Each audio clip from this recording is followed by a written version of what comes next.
আরশের মেহমান করেছেন আল্লাহ, কত শান কত মান মোর কামলিওয়ালা, কত শান কত মান মোর কামলিওয়ালা, ও গো মদিনাওয়ালা করো করুণা, ও গো মদিনাওয়ালা করো করুণা, দিদার দাও গো শাহে মদিনা, দিদার দাও গো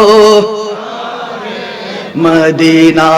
নবী রওজা শরীফ দেখে মন ভরে না, নবী রওজা শরীফ দেখে মন ভরে না, দিদার দাও গো শাহে মদিনা, দিদার দাও গো।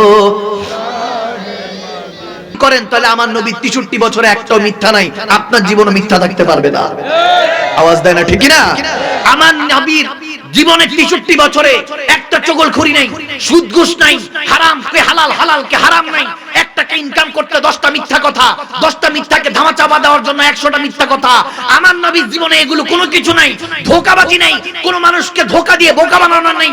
আমার নবীর জীবনে আছে উদারতা, ভালোবাসা, ইনসানিয়াত, ঈমানিয়াত। সেই নবীকে ভালোবাসলে আপনার নবীর আখলাককে, চরিত্রকে আঁকড়ে ধরতে হবে। যদি আপনি আমার নবীর পথে মতো চলতে পারেন, অনুসরণ করে আমার নবীর ভালোবাসা অর্জন করতে পারেন, কসম করে বলে দিয়ে যাচ্ছি আমার নবী আপনার মৌতের বিছানায় থাকবে। আমার নবী ওয়াদা করেছেন, বান্দা যখন আজরাইল জান নিয়ে টানাটানি করবে, শয়তান ঈমান নিয়ে টানাটানি করবে, ওই মুহূর্তে আমি নবী মুস্তাফা তোর সাথে থাকবো। যখন কবরে তোর আপনরা দাফন করে রেখে দিয়ে যাবে, তোর কলিজা ফেটে যাবে, কাদের জন্য করলাম, কাদের জন্য সয় সম্পত্তি রেখে আসলাম, তাকে জিজ্ঞেস করলাম, আমি তোমাকে এত ভালোবাসি, এত ভালোবাসি, সমস্ত কিছু তোমার নামে লিখে দিয়ে আসলাম, আজকে আমার ঘর থেকে আমাকে কেন বের করছো? যখন খাটিয়ার মধ্যে আপনাকে উঠিয়ে নিয়ে যাবে, তাকিয়ে দেখবেন আশেপাশে কোনো পর না, শত্রু না, যার বিরোধিতা সারা জীবন করেছেন, যে আপনার বিরোধিতা সারা জীবন করেছে, সে না, আপনার আপন বন্ধু, যার সাথে হয়তো আপনি সারা জীবন সমস্ত কিছু শেয়ার করেছেন, আপনার বন্ধু বান্ধব, মামাতো কাল খালাতো কাজিনসরা, আপনার ভাই বাবারা, আপনার এলাকার সবচেয়ে আপন মানুষরা, বাবা সন্তান, যেরকম সম্পর্কগুলি গড়েছিলেন, তারাই আপনাকে মাটি চাপা দেওয়ার জন্য চলে যাবে। আপনি যখন নিতে থাকবে, আপনি চিৎকার দিয়ে ডাকবেন, আমাকে নিও না, রাখো কিছুক্ষণ, তখন কেউ শুনবে না, আপনাকে চোখের পানি দিয়ে মুছে দিয়ে চিরস্থায়ী ভুলতে বসবে। আপনি মনে করছেন আপনি মারা গেলে আপনার জন্য চিরস্থায়ী কাঁদবে সবাই, না না, 3 দিনের পরে আস্তে আস্তে শোক ভুলতে থাকবে। 40 দিনে আপনি চিন্তা করছেন আজ থেকে পরিবর্তন হলে কি হবে। তাহলে শুনেন, আজ যে সমাজের কারণে আপনি পরিবর্তন হতে চাচ্ছেন না, সেই সমাজ 40 দিন গোশত কম পেলে বলবে গোশতই পাই নাই, সমাজ এটাই বলবে, আপনার তোয়াক্কা করবে না। এই দুনিয়া কখনো কারোর জন্য ওয়েট করে নাই।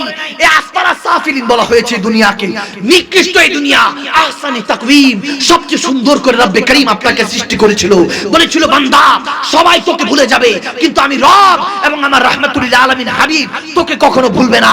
আমি তোর সাথে এখনো আছি, হাসির ছলে আমাকে ভুলে যাস, চোখের পানি পড়লে আমাকে ভুলে যাস, যখন দুঃখ পাস তখন মসজিদের কথা মনে পড়ে, যখন দুঃখ পাস, যখন কষ্ট পাস, কেউ যখন তোর হৃদয়ে কষ্ট দেয়, যখন ওই হৃদয়ের ভাড়াটা ঠিক মতো দেয় না, তখন তুই কষ্ট পাস, আর তখন তুই আমার কাছে আঙ্গুল তুলিস যে আল্লাহ তুমি আমাকেই পাইলা কষ্ট দেওয়ার জন্য, অথচ এতদিন ধরে তোকে যে সুখটা দিলাম সেটা ভুলে গিয়েছিস। লাইন শাকারতুম লাযিদান্নাকুম, শুকরিয়া করবি না, আমি কিছুই দিব না। দেখেন আপনাকে যখন মাটি চাপা দিতে আপনরা নিয়ে যাবে, ওই কবরের মধ্যে যখন অন্ধকার কবরে রেখে আসবে, তখন মুনকার নাকির আপনাকে প্রশ্ন করবে, মান রাব্বুক ওয়া মা দীনুক মা কুনতা তাকুলু ফি হাক্কি হাযা রাজুলিন মুহাম্মাদি। বুখারীতে এসেছে একটাই প্রশ্ন আসবে, মা কুনতা তাকুলু ফি হাক্কি হাযা রাজুলিন মুহাম্মাদি, একটা প্রশ্ন আসবে আমার নবীর ব্যাপারে জিজ্ঞেস করা হবে। তিরমিজি আবু দাউদ শরীফে আসছে 3টা প্রশ্ন, রবের ব্যাপারে, দ্বীনের ব্যাপারে, আমার নবী সম্পর্কে প্রশ্ন যখন করা হবে, তখন আপনি বলবেন রবকে তো চিনি নাই, 6666 আয়াতের কোরআনে পাক কখনো পড়েও দেখিনি, তাফসীর পড়ি নাই, ওলামায়ে কেরামদের সাথে সম্পর্ক রাখি নাই, ওলি আল্লাহ শায়েখ তরিকাতদের সাথে কখনো সঙ্গ জ্ঞাপন করি নাই, শুধু দেদারসে পড়ে গিয়েছি, শুনে গিয়েছি, কোরআন তেলাওয়াত করতে পারি নাই, কখনো বুঝি নাই কি বলতে চেয়েছেন আমার রব, আমার মালিক আমার সাথে কি বলেছেন। যে শুরুতে বলেছিলেন দালিকাল কিতাবুল লা রাইবা ফি হুদাল লিল মুত্তাকিন, হুদাল লিল মুত্তাকিন, মুত্তাকিনদের জন্য যে কোরআনটা পাঠানো হয়েছিল, সেই মুত্তাকিনদের সাথে কখনো সম্পর্ক রাখি নাই, ওলি আল্লাহ হজ কুতুবদের সাথে সম্পর্ক গড়ে তুলতে পারি নাই, হক্কানি আলেমদের খেদমত খবরদার হতে পারি নাই, সম্পর্ক জ্ঞাপন করতে পারি নাই, তারপরে কিভাবে বুঝবো যে কিতাবের মধ্যে কোনো সন্দেহ নাই? আপনি কোরআন থেকে তো দলিল দেন অমুক কাফের অমুক বেদাতি, আমরা একজনকে কাফের ডাকি, আরেকজন আমাদেরকে কাফের ডাকে, সুম্মা মাআযাল্লাহ মুসলমান হয়ে মুসলমানকে দোষারোপ করি। কেমন মুসলিম হয়ে যাচ্ছে আমরা ডে বাই ডে? একবার জিজ্ঞেস করুন, এখন কি সমাজ নৈতিকতার মধ্যে আছে?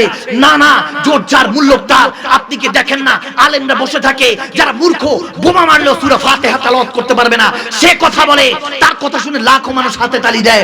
এখন এলেম উঠিয়ে যাচ্ছে, উলামায়ে কেরামদের মাধ্যমে বড় বড় আলেমরা উঠে যাচ্ছে, এলেম আল্লাহ উঠিয়ে নিচ্ছে। আপনি কি ভবিষ্যৎ গড়ে দিয়ে যাবেন? আপনি কি মনে করছেন প্রাচুর্য আপনার জন্য ওয়েট করছে? না না, ভবিষ্যৎ বলতে কোরআন থেকে একটাই আয়াত পেয়েছি, কুল্লু নাফসিন যায়কাতুল মউত, ভবিষ্যৎ একমাত্র মৃত্যু, আর কিছু নয়। আপনার উচিত ছিল কবরের সামান তৈরি করা, হাসরে মদিনাওয়ালার সম্মুখীন, আল্লাহর সম্মুখীন হতে হবে, সেই ব্যাপারে খেয়াল রাখা, কবরে নবীকে চেহারাটা দেখাতে হবে, হাসর আল্লাহকে চেহারাটা দেখাতে হবে। আপনি এই হিসাব কখনো নিলেন না। যখন আপনাকে কবরে ধামাচাপা রাখবে, মুনকার নাকির উঠাবে, বল বল মান রাব্বুক, তোর রব কে ছিল? বলবেন আমি তো চিনতাম না, দেখি নাই কখনো, কেমনে বলবো কে ছিল? আপনি যখন এরকম অবস্থায় ঘাস হয়ে থাকবেন, আপনি মুসলমান দাড়ি রাখতে চান না, আপনি মুসলমান টুপি পড়তে চান না, আপনি মুসলমান লেবাসে সুন্নাত রাখতে চান না, আবার আপনি বলতেছেন আপনি মুসলমান, অন্য কোন ধর্ম বললে আপনার গায়ে লাগছে, আপনি মিথ্যু, আপনি কাযযাব, আপনি নবী প্রেমিক হতে পারেন নাই, আল্লাহ প্রেমিক হতে পারেন নাই, মিথ্যাচারের নাই, বেনামাজি হয়ে ঘুরছেন। আপনি নামাজকে বলছেন কাজ আছে, অথচ বলার দরকার ছিল এক কাজ, আমার নামাজ আছে, আপনি এটা বলতে পারেন নাই। আবার আপনি হেদায়েত আশা করছেন, কোরআন সুন্নাহ মাহফিলকে এন্টারটেইনমেন্ট, বিনোদন বানিয়ে ছেড়েছেন, নবীকে মানুষের কাতারে নিয়ে এসেছেন, নাউজুবিল্লাহ, আমার রাসূলকে মুর্দা বলছেন, নাউজুবিল্লাহ। আপনার মধ্যে আকলের মধ্যে পর্দা পড়ে গিয়েছে। কবরে আমার নবী তাহলে কিভাবে আসবে, কিভাবে প্রশ্ন করা হবে? আপনি সেটা ভুলে গিয়েছেন।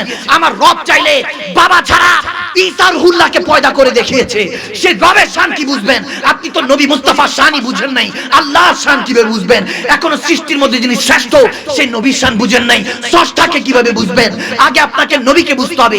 যখন প্রশ্ন করাবে মুনকার নাকির, তখন গভীরভাবে গ্রেফতার হয়ে থাকবেন, ভয়ে আটকে থাকবেন, কি বলবেন কি বলবেন। যখন কিছু বলতে থাকবেন না, তখন পাশে থেকে কেউ একজন শিখাই দিবে, এ উম্মত বল বল রাব্বি আল্লাহ, আমার রব আল্লাহ। তখন আপনি বলবেন হ্যাঁ হ্যাঁ, কাইতলার জমিনে তো শুনেছিলাম, মনের মধ্যে রাসূলের পাকের প্রেমটা এসেছিল, আল্লাহর মহব্বতটা, ভয়টা, ইত্তাকিল্লাহ ফাত্তাকুল্লাহ মাস্তাতাতুম, রু দিয়ে জিসম দিয়ে আল্লাহকে ভয় করার কথা ছিল, সেটা যখন শুনেছি তখন আপনার মনে পড়বে হ্যাঁ রব্বি আল্লাহ রব্বি আল্লাহ। যখন দ্বিতীয় প্রশ্ন করা হবে, মুনকার নাকির বলবে বল ওয়ামা দীনুক, তোমার দিন কি ছিল?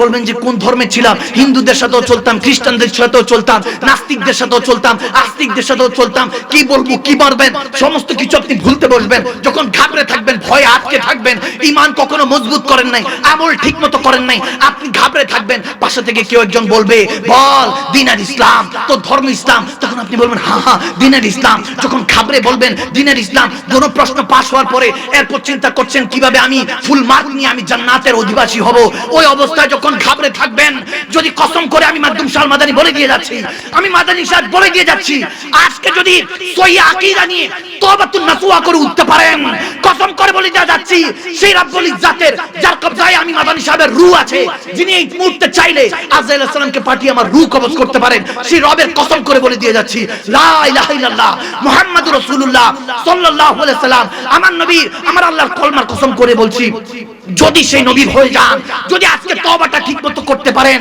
কসম করে বলছি ওদিন কিয়ামতের ময়দানের আগে হাসরের মঞ্জারে যেটা আপনার কিয়ামত মনে হবে, ওই কবরের মঞ্জারের মধ্যে আমার নবী বলবে এই মুনকার নাকির, সে কি বলবে আমি তার কি লাগি, মাম কুনতা তাকুলু ফি হাক্কি হাযা রাজুলানি মুহাম্মাদি, বলার আগে আমার নবী বলবে আমার উম্মত ছিল, আমার দিবানা ছিল, তাকে জান্নাতের নিয়ামত দিয়ে দিই। সুবহানাল্লাহ।